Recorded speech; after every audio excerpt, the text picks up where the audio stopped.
Hi viewers, welcome to Learning Electrical Engineering channel. In this video, we will see about Norton's theorem. Norton's theorem was initially proposed by Edward Laurie Norton in the year of 1926. E.L. Norton. Before proceeding this theorem, we should know the history of Norton's theorem. In the year of 1920, Edward Laurie Norton and his associates were recognized for some of first to perform a pioneering work applying Thevenin's equivalent circuit, and who referred as this concept is Thevenin's theorem. Thereafter, in the year of 1926, when they were working on designing of recording instrumentation system, and most of the system were current source in parallel with a resistor. Now the concept of the current source in parallel with resistor is aiding them to design the recording instrumentation very easily, so that they will propose the Norton's theorem. The Norton's theorem is complement to Thevenin's theorem only.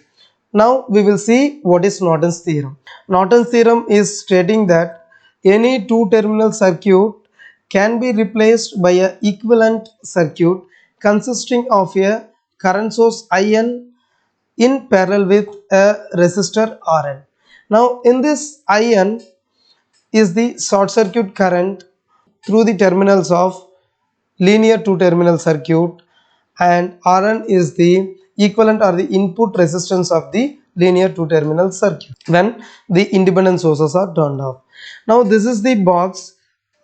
This, if you are assuming that this is the linear two terminal circuit, and which may have the voltage, independent voltage source, independent current source, and the linear elements like resistors. Now when the circuit we have taken it as a block, now when we do the short circuit between the terminals A and B, because of the voltage and current sources inside the linear two terminal circuit, there will be a current flow through these terminals A and B. Let us say this is the short circuiting current, or IN. As we know that to draw the Norton's equivalent circuit, we should know the IN value. Now we have found the value of IN.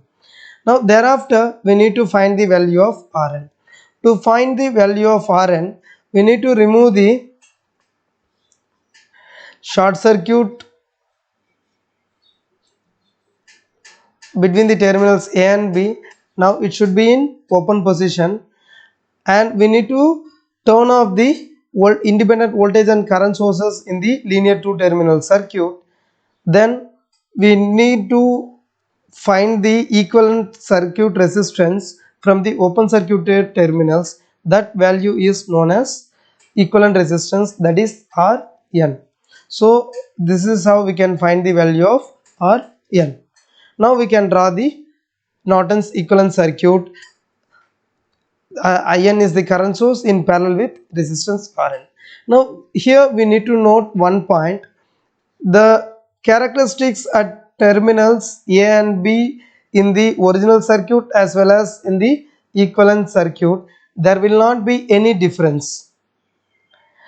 But in the internal part of the linear two terminal circuit, characteristics may have the entirely different characteristics from the equivalent circuit characteristics. Now in the next step we will see the similarity between the Norton's theorem and the Thevenin's theorem. For this we have drawn the Norton's equivalent circuit. Now let us consider this is the linear circuit, linear two terminal circuit. Right, we will write it here. Similarity between Norton and Thevenin's theorem. To find the similarity between Norton's and Thevenin's theorem, we will take Norton's theorem equivalent circuit or Norton's equivalent circuit. From this we will draw the Thevenin's equivalent circuit. Now we will consider that the Norton's equivalent circuit is a two-terminal linear network. As we know that to draw the Thevenin's equivalent circuit, we should know the VTH value and RTH value, because in Thevenin's theorem voltage source in series with the resistance is connected, and this is the terminals A and B. Now we will find the value of VTH and we will find the value of RTH from the Norton's equivalent circuit.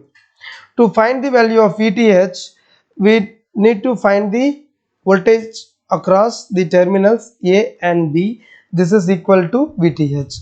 As we know, this is the very simple circuit. We can directly find the value. VTH is equal to the amount of current flowing through the RN is equal to IN, and the multiplication of the value of IN into RN will be the voltage drop across the resistor RN, which is equal to VTH. So we can write IN into RN.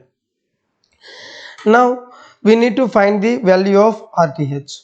To find the value of RTH, we need to redraw the circuit by open circuiting the current source, because while turning off the current independent current source, we need to do the open circuit. So the remaining circuit is RN, this is A and B. Here the current source is open circuited.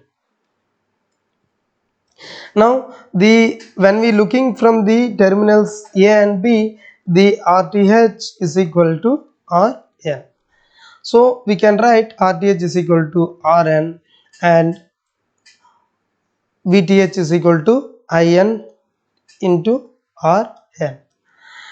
Now when we see these two circuits, that is Norton's equivalent circuit and the Thevenin's equivalent circuits, we can come to a conclusion that these two are the source conversion theorems.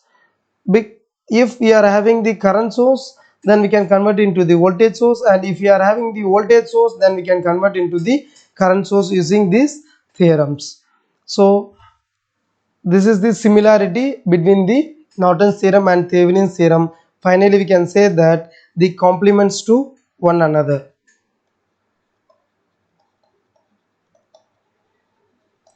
Complement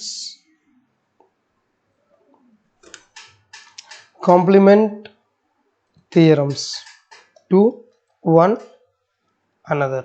If you like this video, kindly hit the like button below this video. If you have not subscribed my channel, kindly subscribe it. If you have any doubt, kindly write it on the comment box. I will reply. Thank you so much.